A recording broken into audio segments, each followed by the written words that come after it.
I did find one and I bought it. It was 5 bedrooms. I lived in it myself and I rented out 4 of the bedrooms. So that was the very first property that I bought. The second one was also on the MLS. It had been there for 90 days. It had been under contract, but that fell through. And so when I came, I was able to pick it up for $104,000. And the rental price that he had been renting it for was $1,000. And so right there, I was like, oh, I've heard about this thing called the 1% rule. The rent price seems about 1% of the purchase price.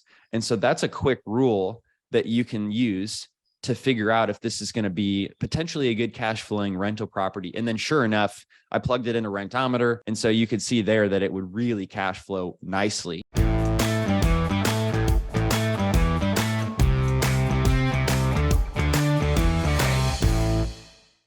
Welcome to the Real Estate and Financial Independence Podcast. I'm your host, Chad Carson. You can also call me Coach, and this is a show all about helping you get out of the financial grind so you can do more of what matters. Whether you're a long-time listener or a first-time listener, it's always an honor to have you back for another episode. The title of today's episode is How to Find Good Real Estate Deals in 2023. So I knew this was going to be coming out right at the beginning of the year, and I wanted to pick a topic that I feel can help you shoot out of the cannon. If you have goals for your real estate investing business this year, which I'm sure you do, or I hope you do, that one of the most important parts of the business, one of the most difficult parts of the business is actually finding the deals. So managing them is not easy either, right? And getting the financing and buying the deal and doing the paperwork. There's a lot of stuff you got to learn as a real estate investor. And I plan to keep helping you and teach that in the podcast here for this year.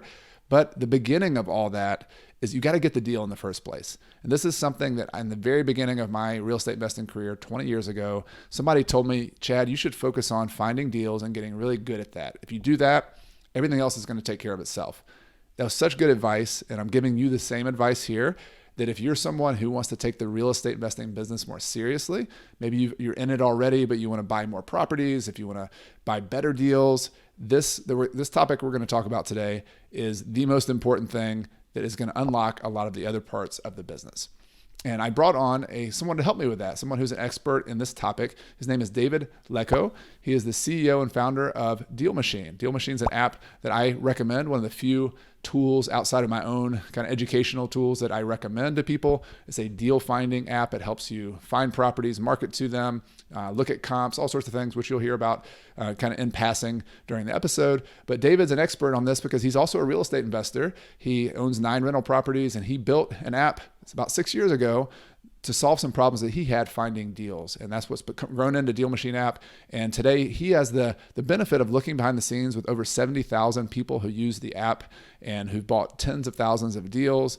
And so we're going to bring best practices that he's learned from all these people buying deals, that I've learned from buying my own deals and helping other students, and try to give you the essence, the kind of the core stuff that you can learn to, in 2023, start buying better and more deals. Before we get to the main content today, it's time for the behind the scenes segment where I share a short snippet of what's going on with me and my real estate investing or my business behind the scenes.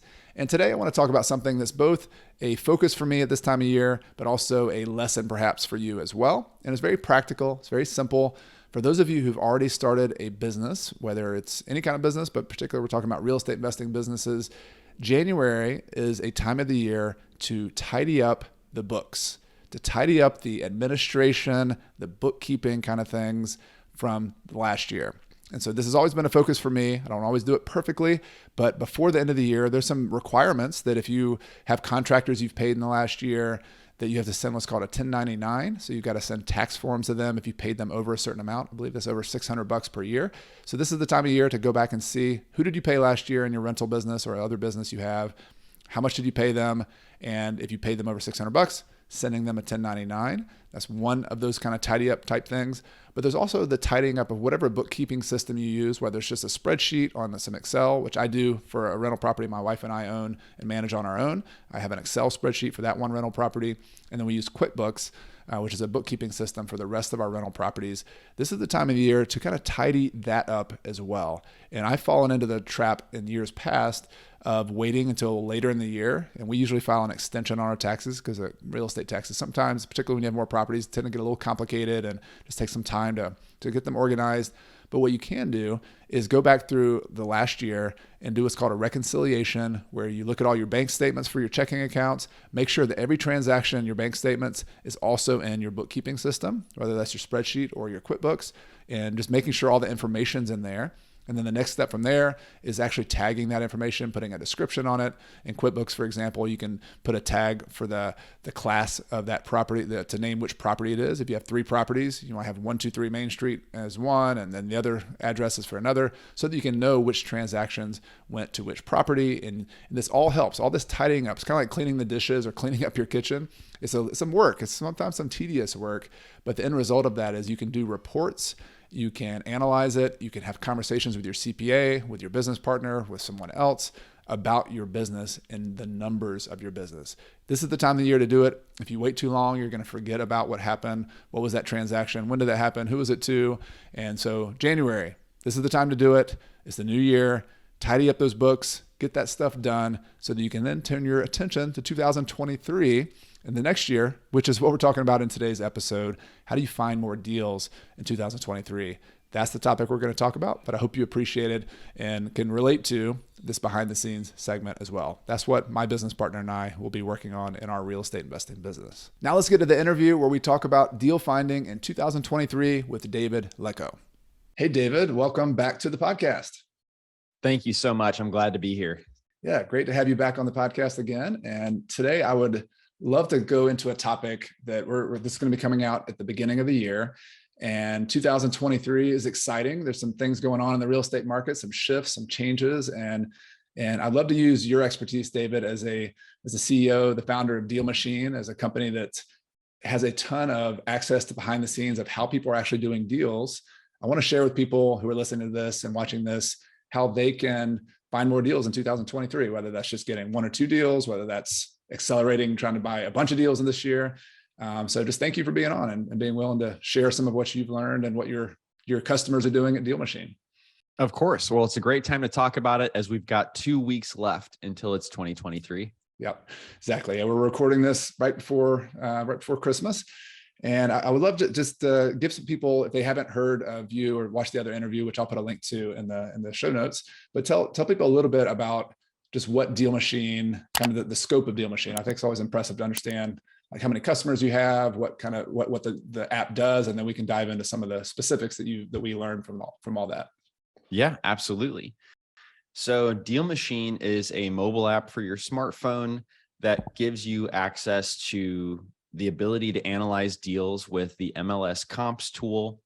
We have the ability for you to drive for dollars and look for rundown and distressed properties in the real world, take a picture of them, figure out who owns the property, and then send marketing to that owner to say, hey, are you interested in selling your house? If so, I'd love to give you a cash offer. You can also virtually drive for dollars. Maybe if you've got a W-2 job that doesn't allow you to drive around during the daylight. So you can surf through on the mobile app, the Google Street View, and add properties that way as well, figure out who owns them, and then send marketing to the owner. And then we've got a lot of different data that you can pull if you wanted to pull lists and send marketing to those different types of niche lists, such as, high equity absentee owner or expired MLS listings or liens, anything like that. And so you can do all of that on a mobile app. I started it back in 2016 because I read Rich Dad, Poor Dad. I was looking for my first rental property. And while driving for dollars, I had a follow-up problem. Felt like I missed out on an amazing first deal for me. Drove by, found out somebody was constructing on it. So by the time I looked it up, it had just changed hands and sold for a price that would have made sense for me. And I hadn't sent out any type of marketing to that owner because I just had a follow-up problem. So I built this really basic app to help out with that. And that's what grew to become DealMachine. So incredibly surprised. It wasn't meant to be a business, but we've helped, we did some research. We've helped people close 10,000 deals in all 50 states since I started the app and put it on the App Store in 2017. So I also have 9 rental properties that I've purchased myself, most of which were direct to seller, doing things like driving for dollars. But I've also bought a couple off the MLS. And so I'm speaking from that experience of managing those rental properties over the last 5 years, as well as helping a lot of people who are doing flipping and wholesaling, as well as acquiring some rental properties along the way, is typically what I find after they've done quite a bit of wholesaling and flipping is that keeping those properties is the true way to build wealth. And so I'm excited to talk about that today. Love it. Yeah, I love your story and how that was you solved a need that you had personally, which is you're a small investor who's trying to compete in the market and find deals, and you found out that you needed to follow up better on deals, and you needed some tools. And so you've got this tool. It's grown over the years, and it's now served, I think, 70,000 members. Do I remember that number right? And so lots of people use this, and the important thing for everybody listening. So we're going to dig into the X's and O's of how you find deals. And so DealMachine is an app that basically I look at it as an app that's on steroids to help you find deals, like all those different features and tools. The end result is like, you've got to find good deals to be a good real estate investor, because you're not going to be, even if you know how to manage properties and sell properties and do all that other stuff, if you don't get the deal on the front end, nothing else matters. So this is such a critical piece of the puzzle. And when I first started investing, it was the thing that I studied the most. Luckily, somebody told me to say, you need to figure out how to find deals. If you do that, yes, there's a lot of other stuff to learn about financing and rehabbing and renting and all the other stuff. But like, this skill that we're going to talk about today is such a critical one. And I love that you all have all this behind the scenes data about what's working and what's not working. And so to that effect, I want to jump into eventually some of the X's and O's of just how do you actually find deals and what are the marketing campaigns. But let's take a step back just to kind of the time and place where we are. We're about to go into 2023. The market's changing. I'm just curious, as someone who does see a lot of activity behind the scenes with investors, you're an investor yourself, like what are you seeing that's interesting to you as a investor, as a deal finder in the market today, and in the real estate market going into 2023? Right. Well, first of all, I totally agree that finding the deal is the most important skill for you to learn, whether you're trying to have a rental portfolio and get your first rental property or the next one, or you're trying to wholesale, or you'd like to do some flipping. A lot of this hinges on just finding the opportunity, and it's easier to figure out what to do with it after that. But all of those strategies require that you've got the skills to find the deal, talk with the seller, know how to make the offer. And so I'm excited to talk about that. And going into 2023, we're at a very interesting time for somebody who's looking for real estate deals, because there's a typical way that you can frame how the market works. There's typically 4 quadrants to 4 phases of the market. And one is a peak where it's a lot of houses that are for sale. And then there's like kind of a trough where maybe the price comes down because it is harder to sell your house, maybe because the interest rates are high, or maybe there's just a correction every 10 years. And where I think we're at right now is maybe somewhere in between of the peak coming down, and the average days on market has increased compared to earlier this year. And when the average days on market was like 4 days, investors weren't really needed as much, because even a house that would have trouble selling on the market was flying off the shelf. Now, in my neighborhood in Indianapolis, the average days on market is over 100 days. So if you get into a situation where your house is run down, you can't just sell it with an agent on the market and see that it flies off the shelf. Especially if it's run down, that's going to take over the average. And so investors play a role to solve that problem, where they can take that type of property off your hands. And so I think it's a really interesting time to be finding deals in going into 2023 for that reason. Yeah, agree. A couple of other things that I've noticed is typically when you're looking at the prices of homes, Phoenix and San Diego typically lead. They're an early indicator for what the rest of the country will do. They typically appreciate the most. There's a lot of demand when times are good for people to move. So it pushes the price of those homes up. And then when we have a little bit of a pullback, they're typically the first ones to pull back, and the rest of the country may follow over the next year or so. And so we have seen San Diego and Phoenix do a pullback. Meanwhile, the Fed index for pricing of houses shows that Indianapolis had a positive Q3. And I'm curious what the, Q4 will do, but you've seen Phoenix and San Diego take a hit while Indianapolis in the Midwest is still bumping up there like a stock, and if that does pull back, if history repeats itself, it won't nearly be as much as some of those early indicator markets. So we might be coming into a time when there's really good buying opportunities as well for those who want to acquire rentals.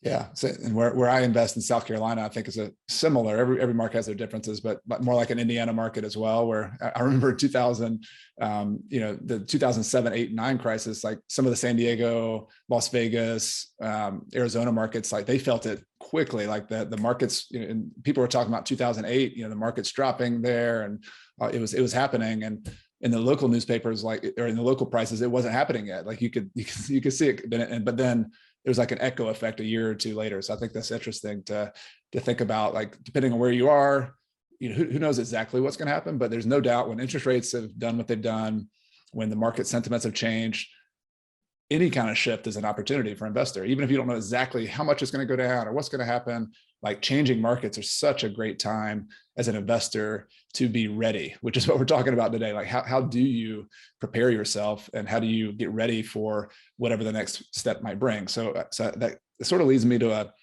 sort of some fundamentals question. I don't want to assume that people know how to do this. So let's start with like a scenario, David, where let's assume somebody has got into the real estate business, either just by accident. Maybe they had a house that they used to live in and they moved and they rented it out, or they just bought a property off the MLS because they thought real estate was interesting, but they didn't really know what they were doing. Now they're listening to this podcast. They're like, all right, I'm trying to get professional with this. I'd like to buy more properties this year, or a property. I want to accelerate, I want to be more professional. So that person who is ready to take deal finding seriously, one of the things I always try to help them understand, which you guys do a ton of at DealMachine, is understanding the flow of a deal funnel. So taking it from the idea that you want a deal at the bottom of the funnel, but there's a lot of steps that have to happen before that gets there. So could you just sort of unpack that for us, this idea that to get a deal, what are these steps you have to go through before you even get there to the end of the deal? Mm-hmm. So let's picture that I'm somebody that has a rental property that I maybe inherited from a parent, right? That maybe passed away, and I turned that into a rental property. And now I want to go get a second one. That's what you're saying, right? Mm-hmm. Yeah. I think yeah, exactly. Mm-hmm. They're now in business of real estate investing, and they want to take this seriously. And they might even spend some money on marketing, some time, some effort. So they're ready, but they don't really understand the business of buying property. So we need to unpack that for them. Right. Got it. So they're interested. And the first thing that I did was I kind of looked at the MLS and I said, are there any properties on the MLS that would positively cash flow if I were to purchase it? And so what I did there was I looked at what the asking price of the house was, and I looked at that estimated mortgage payment, which includes the taxes and insurance as well, typically. And that's on Zillow, where you can see that. And then what I would do is I would go to Rentometer, which is a website that tells you how much the property can rent for. And if the Rentometer price was lower than what the mortgage and the taxes and the insurance payment would be, that would be a situation that I would call negative cash flow.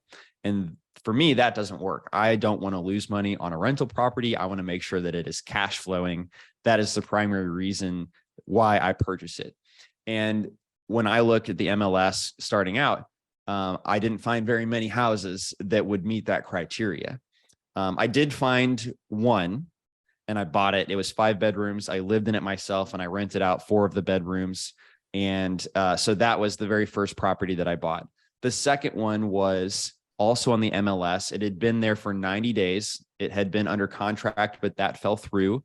And so when I came, I was able to pick it up for $104,000, and the rental price that he had been renting it for was $1,000. And so right there, I was like, oh, I've heard about this thing called the 1% rule. Before I even plugged it into Rentometer, I was like, the rent price seems about 1% of the purchase price. And so that's a quick rule that you can use to figure out if this is going to be potentially a good cash flowing rental property. And then sure enough, I plugged it into Rentometer. it even said $1,200 per month. And then the mortgage payment on this thing, because I did put, the standard 20 or 25% down for an investment property, was only $350. And so you could see there that it would really cash flow nicely. And so I was excited to acquire that property. So that's how I started. But then I couldn't find any more, and I had to look for my own leads. And so the way I did that was looking for houses that physically looked run down. I would just drive by them, and if I saw it, I would make note of it. And the idea is that if you find enough properties that look run down and you communicate to the owners, you reach out via direct mail, or you knock on the door, or you give them a call or a text. If you do that enough times, like 300 times, 300 houses, and you still follow up with them, somebody is eventually going to say, actually, I really need to sell my house. I'd like to receive an offer from you. And actually, I kind of have to sell this thing in the next 30 days because my parents died. I need to settle some debts on their estate. It could be a number of reasons, but then there's a situation where you can genuinely help them and get a pretty great deal on their house because they are on a short time frame. It's run down. They can't sell it on the MLS with a realtor, and therefore they're going to provide you a good price. You provide them speed and convenience to unload that property. And that is how I would think about building a funnel of more deals to get that second or third rental property. Nice. So I want to go back and try to do like the color commentator version of your story and your details there. So try to extract some principles from that. So it sounds like whether you buy properties off the MLS, which can be more competitive and you got to look at a lot of properties, or whether you use another technique, which we'll talk about some of these other lead generation techniques. There's this principle though, that to get one deal that worked, it sounded like you had to look at, I don't know, like a dozen or dozens or 300, properties. And I find that to be like a pretty shocking like revelation for some people when they get into the business of buying properties. It's like, wait a minute, like I've looked at 5 properties and you're telling me I have to look at like 50 or 100. So I'm curious for you, like, is that principle of the top of the funnel? You've got to generate a certain number of just things to look at, leads, in order to get to some that might have promise that you can then go make an offer on, and then a percentage of those you're actually going to get. So maybe could you talk about like, is that a realistic concept that people have to like look at that many consistently? The people who buy deals consistently have to look at that many properties, and how many do they have to look at before they can actually buy a deal? Yeah, I find that when people are getting into real estate investing, myself included, that thinking about it as a top of funnel that's very wide, meaning you have to look at over 300 properties driving for dollars that look run down before you find that one deal that you'll eventually do, was kind of shocking as well. And I actually got hung up because there was a rundown property like right outside my neighborhood that I spent a lot of time obsessing over, sending a postcard and just waiting for them to contact me, when in reality, I needed to expand the number of people that I was talking to. I needed to go look for more rundown distressed properties, and I needed to get in touch with a lot of them. And so when it comes to driving for dollars, I would say it depends on your location, but everywhere in the United States, the minimum is you need to find at least 300 rundown properties and contact them at least 3 times at a minimum in order to put in a solid effort, to try to get at least one deal. All right. I want to unpack that as well. So if we kind of moved on to we have this funnel, and it sounds like there's different ways you could get leads in the funnel. Like we talked about the MLS, which for me, like the MLS is always a great place to start because it's a free lead source. You can get a realtor sending you leads. Like, why not? Like, you should always, I bought tons of deals off the MLS, and it was my first deal that I ever bought was off the MLS.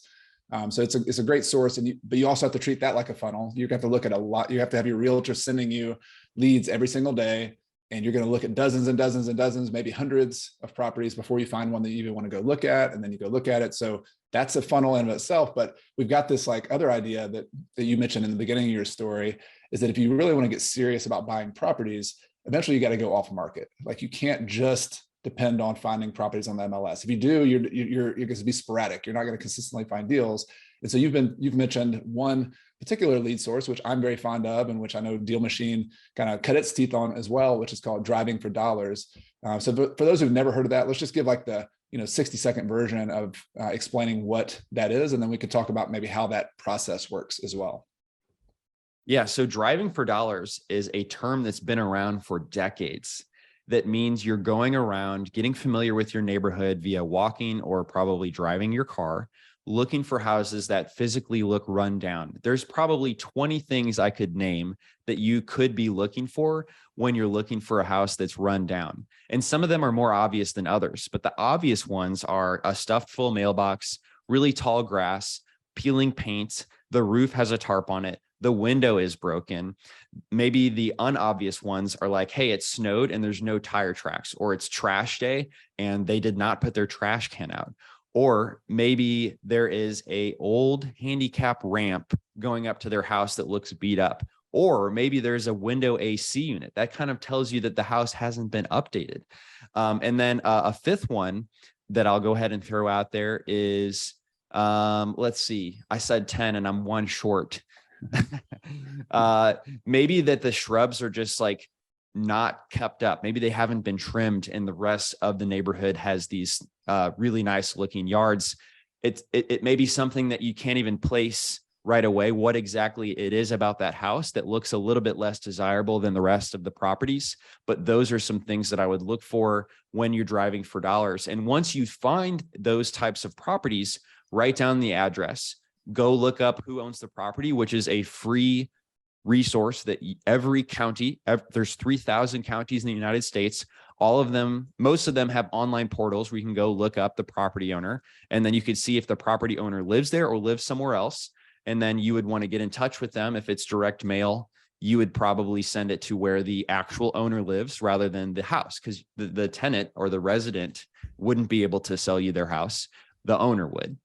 And if you're feeling fancy, including a photo of the house is kind of a wake-up call for some of these landlords that don't even know what their house looks like because they haven't been there in years. Maybe they've got a management company that's not doing a great job communicating that their house is in bad shape. And so that's what I like to do. And then we can talk about what happens next. But driving for dollars is just that act of looking for those distressed properties and getting in touch with the homeowner. Yeah, and such a powerful and simple approach to finding deals. It's the reason I always recommend it to people, like MLS, driving for dollars. If I had two things, if you dropped me in a new city and said, start Chad, find a deal the next 30 days, like those would be my two. I would add on networking and, going to local real estate investor meetups and talking to people. That's kind of a third wing of that. But I love the simplicity of driving for dollars. And I love that there's this concept that we were talking about with the funnel, that you could also think about it as a farm. And I've thought about a lot of my lead generation that way. So if you go out and get 300 of these properties that David was just talking about, it's almost like you're planting seeds, and some of them are going to grow really fast into this like little opportunity. Some of them are never going to see the light of day, but your job as a real estate investor is not to try to pick which one does that. Let nature take its course, right? You don't know what people's situations are, what they are, but your job as a deal finder is to find those properties first and foremost, and then to farm, to work your farm. And so let's talk about that next step, because that really is the differentiator. I know a lot of students that I've had and people who've listened to this before who go out and find the properties and they add them to the list. That's a great step. Most people don't even do that. But then there's this active farming that list of getting people to reach out to you so that you can then go look at the property and make an offer to buy it. So maybe talk to me a little bit about, what are some of your best practices that you see people at DealMachine doing that actually mean the difference between having them on the list and actually talking to the sellers and getting a chance to try to buy that property? Got it. So some of the best practices that I see people at DealMachine doing to take it from being a address on a list to actually having a conversation with the homeowner would be, one, when you are adding the property, if you're using an app to track the houses that you're finding, don't try to be secretive. Be very open with what you're doing and very comfortable. If you're going to snap a photo of the property, I would make sure that you're using the full extension of your arm so you can take that photo, because the last thing you want to do is look sketchy. And the neighbors see you looking sketchy, and you're not doing anything wrong. But when you're very out in the open, that makes them feel more comfortable to come and approach you and say, hey, what are you doing? And that is a gift, because they've started a conversation with you that you want to have. You want to tell them you're a local property owner. You're looking for more properties to buy. and you're curious if they know anything about this property that they just saw you take a picture of. They may or may not have any information about it, but sometimes they'll give you way more than you bargained for. They'll tell you about the drama in the neighborhood, and they'll even start talking about the house down here that you should really know about. And so that can be really helpful. Best practice is just to be really open with what you're doing. I love that. So you're out there, you're looking for properties, and you're not doing like the 10-mile-per-hour drive-by, sneak it under your armpit, kind of take a picture thing. It's like, no, stop at the house, stick your camera out the window, Right. Stop there and have it and take a picture. Right. And when you first start this, people may feel uncomfortable, like, oh, there's somebody here who sees me. Let me tell you this. Google has a picture of everyone's property. You should not feel weird about taking a photo of your property. It's totally legal, and there's nothing wrong with that. The next thing is, real estate appraisers take photos of properties all the time as part of their jobs. It is absolutely necessary when they're putting together an appraisal report. And just to be clear, an appraisal report happens every single time a house changes hands and that there is a loan on that property. It has to go through an appraisal process, and the appraiser has to drive by, take photos of properties, and put that into the appraisal report so that he can justify he's making these appraisals based on similar properties. So those are two people who take pictures of homes, and then hopefully listening to this, you'll be the third, and it will make you very wealthy. But back to the best practices. It may seem very obvious, but don't get hung up on the 5 properties that are right by your neighborhood. You've got to expand it and get to 300. The other thing is, people feel a little bit uncomfortable. They're uncertain if the house they see meets the criteria. And I just want you to get past that, because there's not a perfect hardline rule for this. But if you think that it meets the criteria, you should add it and move on. Yep. And then you need to actually reach out. If in this case, you're sending a direct mail piece of mail, you need to do that. You need to send more than one. At DealMachine, we've got an auto repeat feature, but a lot of softwares have it. And if you read any sales advice, how many touch points does it take to do a sale? You'll find no less than 7, and a lot of literature that says 13 and more. And so you need to plan on sending more than one touch point over time, because that house has been run down for a while. If it's weathered, it's been running itself down for a long time, and they probably won't be able to sell it just because you sent them a postcard. Now it is a game of numbers and timing. It will likely happen in the future that they do need to sell it. You just want to be the postcard on their kitchen counter when they decide they finally need to do that. So that's the third best practice. And I would say the fourth best practice, let's see.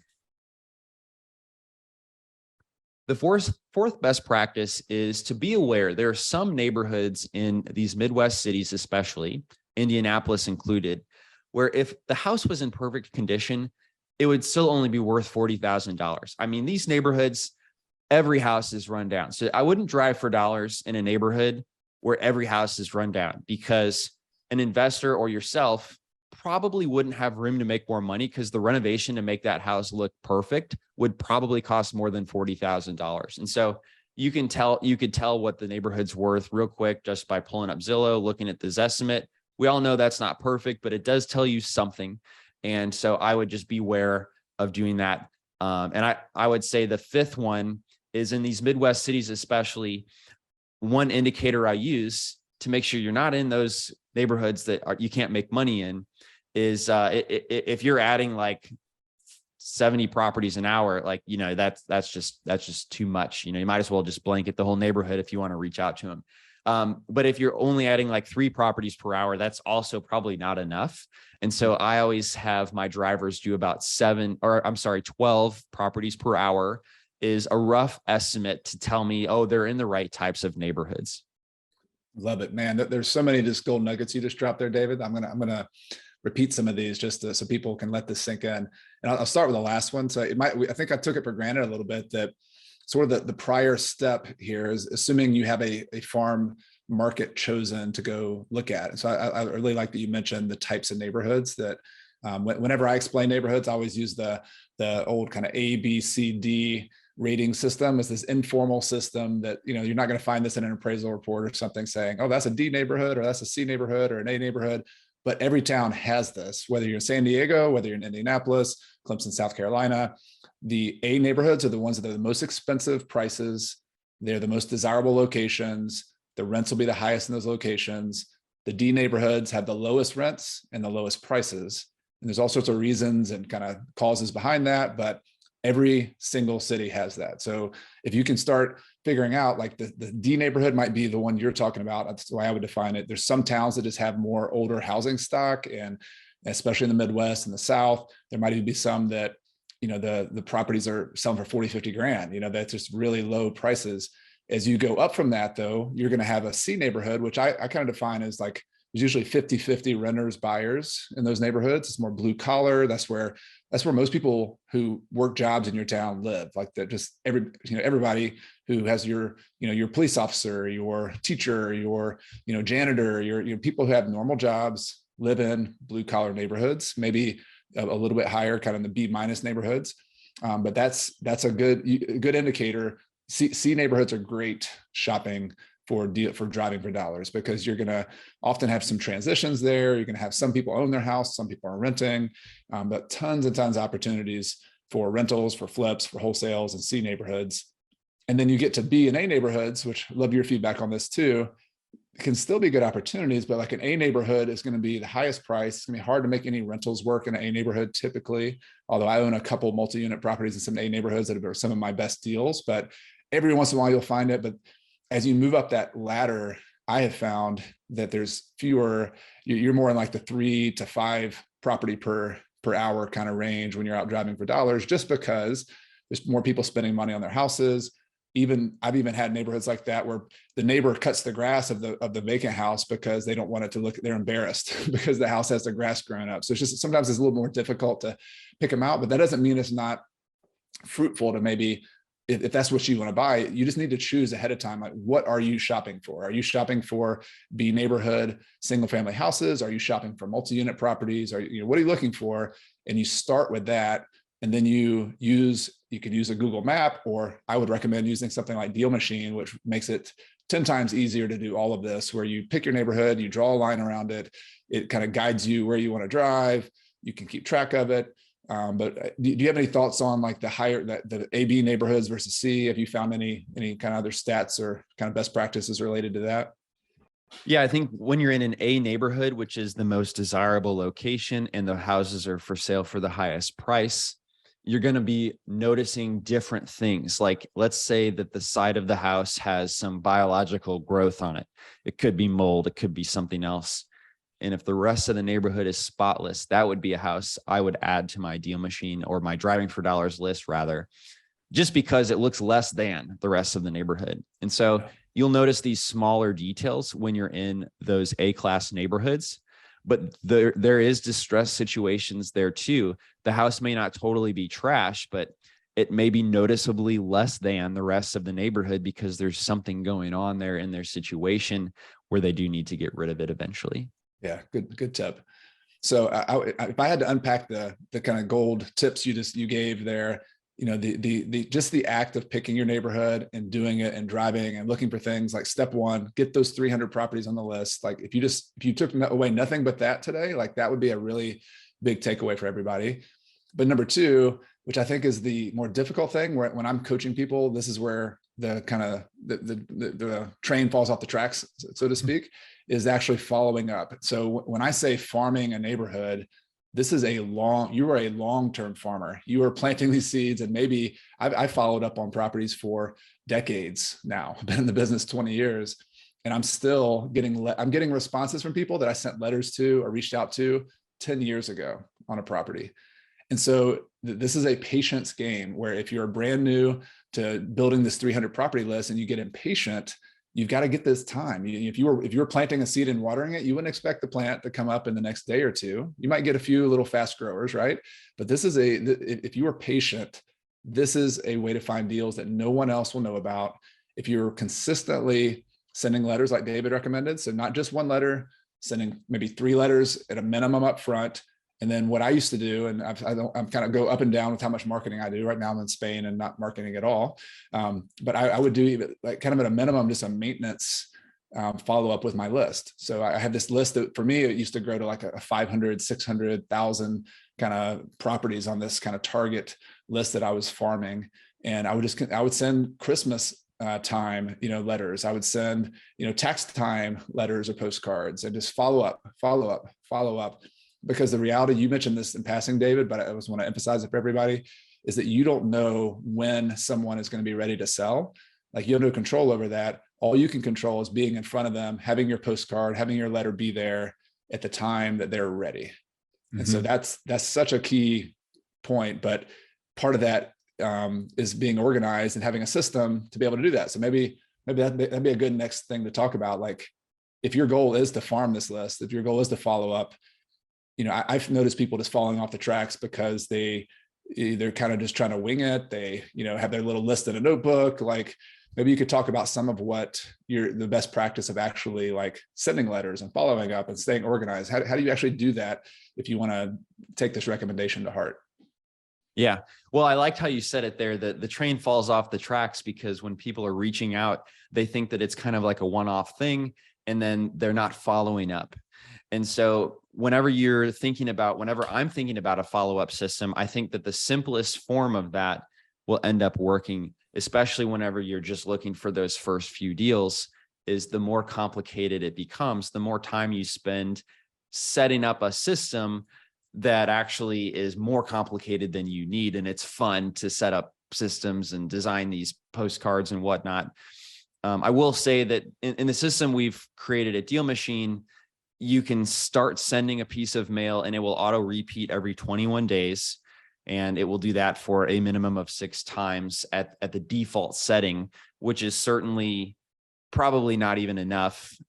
We've actually done some research. If you stop after 5 postcards, you are still missing out on 50% of your deals that come on the 6th, 7th, 8th, 9th, 10th postcard. And so for that reason, that's why it's not enough, but we just like to do that by default. And it is the same mail piece. Your goal is that you do now want to be farming these leads rather than trying to just go for the jugular and then miss and then get frustrated. You're farming. So it's about timing. Their house has been run down for a while.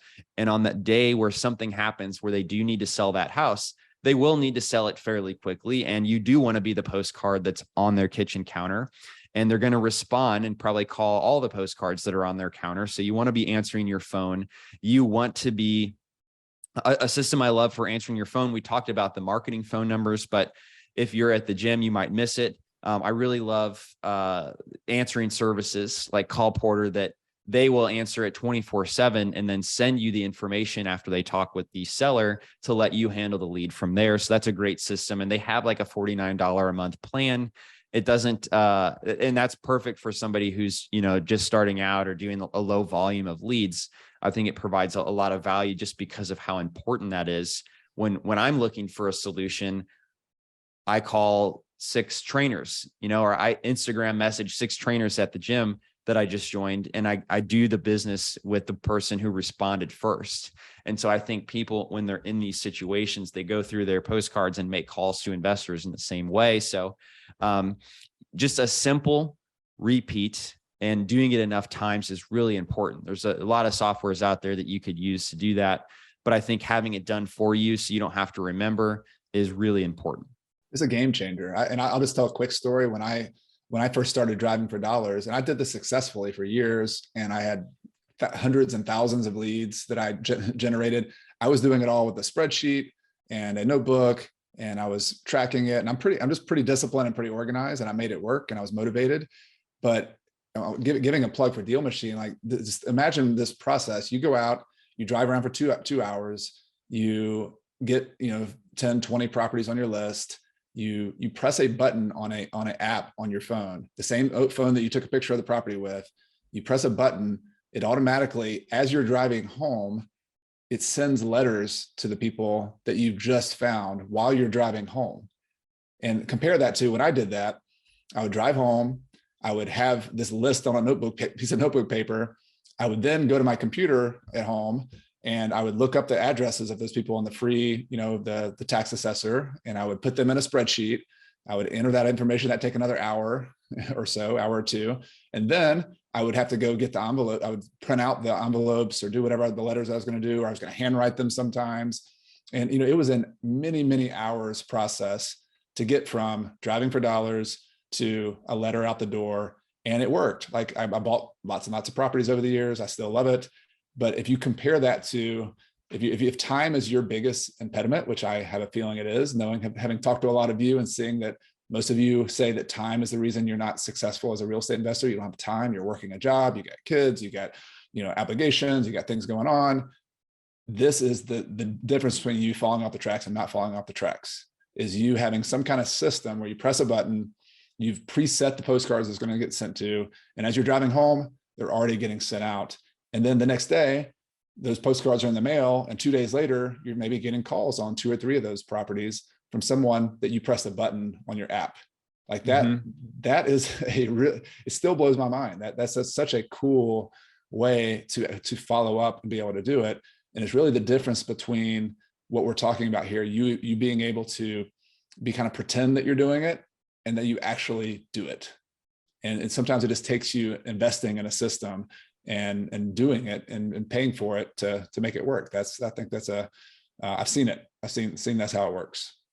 Yeah. The difference between you pretending that you're doing it and actually doing it is that when you see a rundown house and you can have a system to press a button and have the mail sent out to the owner wherever they live, and then automatically repeat that, is key, because we as humans, we don't remember to do things. You've got to take some of the human elements out of the consistent things that need to happen so that you're making sure that it gets done. Yeah. And you either forget or you get home and you had good intentions and your kids are like, hey, Dad, I want to go play out in the backyard. And are you going to say no to that? No, like that's what you want to do. Or you got to get a workout in because you committed to do the workout. So like life happens, real estate investing gets put on the back burner. And then a year later, you're like, oh man, I wish I would have found deals in 2023. And what I'm just trying to really reiterate to everyone here is that like, the process is the process. Like we're telling you like the basic system. You've got to figure out a way for yourself. If you want to make this work, how are you going to follow up? Because you've got to generate these leads. You got to find a source of those leads. Driving for dollars is a wonderful one if you haven't done it before. You've got to follow up on these leads, and you've got to sending letters is a great way. We didn't even mention the fact that you could call them with a phone number, DealMachine, and you could try to find these on your own as well. But this is another one of those that I used to had to pay, I don't know, a bunch of money for a skip trace, and they would eventually come in. You can press a button. There's a phone number for this property you just found in the neighborhood. And if you're really bold and you just want to go get this thing done, you could just call that number and talk to the property owner. So can you talk a little bit about that feature? Because I think that's kind of another level, but beyond just sending mail, you can talk to people on the phone. As they say, there's no time like the present. So if you're in front of this house that's really attractive, you can send the mail. But let's say you just want to have a conversation with them right there. There's also a button in the app called Skip Trace, and you can press that button and it'll likely return the phone number of the owner of that property so that you can call or text them right on the spot. And if they answer, you could say, hey, are you the owner of this address? Blah, blah, blah. You could say, great. Have you considered an offer on your house? I'm standing right in front of it and I really liked how it looked. And I just was curious if you've ever considered an offer. And then you could wait and see what they say to start the conversation. Love it. Be quiet, let them talk. And, I know my own experience, that step right there of calling somebody out of the blue. Some people, I've lost some people, right? They're like, oh, I don't know. I don't want to do that. And that's fine, right? If that's not your thing. But what I will say is I've always been uncomfortable doing that. And I've done that thousands of times now. I've knocked on doors before. The question you have to ask yourself is like, how seriously do you want to do some deals? And if you're willing to do that, if you're willing to talk to the neighbor, like we talked about earlier, if you're willing to call somebody on the phone or send them a text, if you're willing to spend some money on some direct mail, like that is the differentiator. That there's always a discomfort and there's always a little bit of a cost or a lot of a cost to do something that's worthwhile. And I have found in real estate investing, the cost is the discomfort of talking to people on the phone, making offers that make you a little uncomfortable, and the discomfort of spending some money marketing, however you do it, paying for that direct mail, doing it, like that's the difference. Like if you do that, eventually, even if you're not a great conversationalist, even if you're not, you talk to 20 people who call on the phone, something's going to work out, right? You're going to eventually get a deal. Mm-hmm. Yeah, I like that. You're actually going to have to pay a little bit of discomfort to have conversations with homeowners, or to spend money on marketing to start those conversations with homeowners, or make that call right on the spot when you feel uncomfortable. But the more you do it, the more you're going to be more comfortable with it. And you have to ask yourself, how seriously do you want to do deals? And there's a cost of discomfort in order to get there. I really liked how you said that. Cool. Well, David, we've unpacked a little, there's so much more we could say, but I feel like this is, for kind of 101 deal finding in 2023, there's some things that are new. The fact that interest rates are higher, the market's shifting, there's opportunities out there.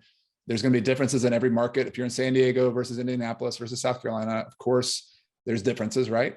But the process we just laid out, I feel like you generate leads, the top of the funnel, MLS, driving for dollars. Those are two of your kind of core ways. There's some other ones we've talked about in the past. If they listen to our other interview, we talked about even more direct mail. There's other direct mail campaigns we could get into. Maybe we'll have a future conversation about that. But the bottom line is this process of generating leads, calling the sellers, sending them letters, talking to them. The next step would be, which one of those people are ready to make an offer, which one of those people are properties that you like. And we've talked about that on other calls. This is where you make offers. This is where you run the numbers. This is where you get your financing and buy properties. But can you think of anything else, David, that we kind of missed in that kind of 101 deal finding, helping people just kind of get over the hump of getting into the business of buying deals? Anything else we left out that's kind of important that you would add to this? I think we did a really good job of providing a 101 on how do you start finding deals? Why would you look for deals this way? And I don't think we left anything critical out. I think we could talk for hours and hours about the nuances of different situations. But what's most important is that the person hearing this takes action on what we talked about. They'll learn from doing different things. Questions might come up, and luckily they've got a community like you've created to be able to ask questions in real time for any situations that do come up. But what I don't want to happen is for you listening to this to take a year and a half to get your first deal like I did, because I wasn't taking all of the action fast enough. That was the limiting factors. I wanted to learn. I waited a really long time to just add distressed properties and start having conversations, because I wanted to know what would happen if random things that never, ever even happened would happen. And so I would just recommend that people get excited to take an action, and that be the biggest takeaway at the end right now. I agree 100%. Yeah. There's always going to be what happens if the market goes down even more? What happens if 2024 is a better year than 2023? I mean, we can list all those what ifs and objections, but the bottom line is you got to get in motion. And this is where the rubber meets the road in the real estate investing business. It's where I started. It's where you started, David, and you created DealMachine around this whole process. And it's just, we both have looked behind the scenes and seen a lot of successful and unsuccessful people trying to do this. And I feel like this kind of architecture of this deal funnel of finding leads is the not talked enough about part of the business, that if people got it more, they would have a lot more success with it. Agreed. Well, thank you so much for having me. This was a blast. Yeah, I enjoyed it, David. And I want to, we've mentioned DealMachine a little bit here just in the process, just because it's part of this whole process, but I want to give you a chance just to give a plug for what you guys do. And also if people want to sign up, I talk about DealMachine all the time. It's one of the few tools that I think are if you're in this business, you need to have a few tech tools. And this is like one of those essential ones that I always recommend, but tell people maybe how they can, what they need to do to get started if they want to do something with DealMachine. Yeah. So when you're getting started in real estate investing, it's really critical to analyze properties and to reach out to property owners. And if you have a smartphone, there's no other system that gives you more of those tools presented in a simple, easy to learn way. I mean, you can even learn how to value properties just by using and playing around with the comps tool that gives you that MLS information. And if you're going to do any driving for dollars, like we talked about today, we'll give you that system so that when you see a distressed house, it automatically looks up the owner, sends mail, and will repeat that mail so you can focus on building your list up to 300 without having to worry about fitting in all of the follow-up and knowing that that's handled for you. So go to dealmachine.com, and there may be a code that Coach Carson has for you just for this community so that you can get an extra 50 skip traces or an extra 20 postcards. And that code will be provided in the show notes, I believe. Yeah, it will. And I've actually forgotten to mention earlier, I've done a webinar that is really, really cool about going through this process we talked about today of driving for dollars, just step by step, even more details. So I have a free webinar that you can all check out, and I'll have a link in the show notes. I have it in the video description. If you just want to kind of test a little bit more of what this is all about. And then I have a link. I also have a link to DealMachine, where I give you a bonus of some credits for marketing, for postcards, and I also have a deal finding course that I've taught and sold for $200 for years that I include if you go ahead and get a year of DealMachine. So wow, you get a year of DealMachine and you get a free course too. Exactly. So it's got a lot of generous.